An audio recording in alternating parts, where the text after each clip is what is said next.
News tag Kannada, ನಿಖರ, ನಿರ್ಭೀತ, ನಿರಂತರ.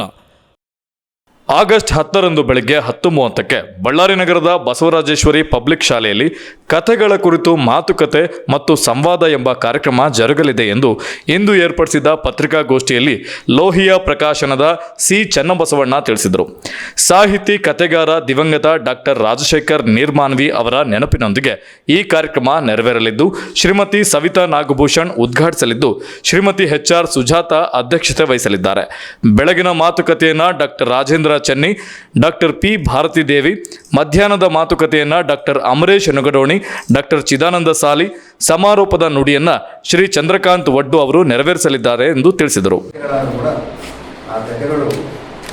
ಇಲ್ಲಿವರೆಗೆ ಅಂದ್ರೆ 1000 ವರ್ಷದ ಕನ್ನಡ ಕಥನ ಸಾಹಿತ್ಯನ ಚರ್ಚೆ ಮಾಡಬೇಕಾದ್ರೆ ಕೆಲವರು ವಾಸದೇವಾಚಾರ್ಯರಿಂದ ಹಿಡಿದು ಇವತ್ತಿನ ನಮ್ಮ ಡಂಕಲ್ಪೇಟೆಯ ವೀರೇಂದ್ರ ಭಾಳ ಜನ ಕೇಳ್ತಿದ್ರು. 12 ವರ್ಷ ಆಯಿತು, ಅಷ್ಟು ಅದ್ಭುತವಾದ ಕಥೆಗಳು ಬರೆದಿದ್ದರು.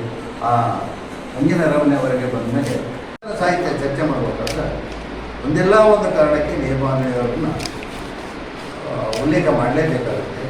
ಅಷ್ಟು ಗಟ್ಟಿ ಬರಹಗಾರರಾಗಿದ್ದರು. ಕೇವಲ 12 ಕಥೆಗಳು, 2 ಸಂಕಲನಗಳು ಸೇರಿ 12 ಕಥೆಗಳು ಬರಬೇಕು.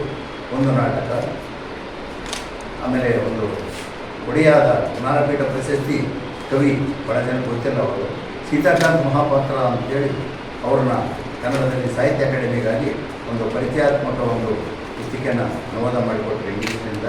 ಅಷ್ಟು ಬಿಟ್ಟರೆ ಅದಕ್ಕೆ ಬೇರೆ ಬೇರೆ ಕಾರಣಗಳಿವೆ. ಕೊನೆಯ 3 ದಶಕಗಳ ಕಾಲ ಅವರು ನಮ್ಮೊಡನೆ ಬದುಕಿದ್ದೇ ಒಂದು ಭಾಳ ಸಂತೋಷದಾಯಕ ವಿಚಾರ. 97ರಲ್ಲಿ ಒಂದು ತೀವ್ರವಾದ ಅಪಘಾತ ಆಯಿತು. ಇಲ್ಲಿ ಅದು ಎಲ್ಲೇ ವಿವರಿಸಲಿಕ್ಕೆ ಹೋಗೋದಿಲ್ಲ. ಅವರ ಹಂಗಿನ ಅರಮನೆಯ ಕಥೆಯನ್ನೇ ಕೂಡ 1978ರಲ್ಲಿ ಸಾಹಿತ್ಯ ಅಕಾಡೆಮಿ ಪ್ರಶಸ್ತಿ ಬಂತಾಗಿದೆ. ಅದರ ಜೊತೆಗೆ ಮತ್ತೆ 90ರಲ್ಲಿ ನನಗೆ ಬಹಳ ಇವತ್ತು ಲೋಹಿಯ ಇನ್ನಿತರ ಸುದ್ದಿಗಳಿಗಾಗಿ ಕೂಡಲೇ ಸಬ್ಸ್ಕ್ರೈಬ್ ಮಾಡಿ ನ್ಯೂಸ್ ಟ್ಯಾಗ್ ಕನ್ನಡ.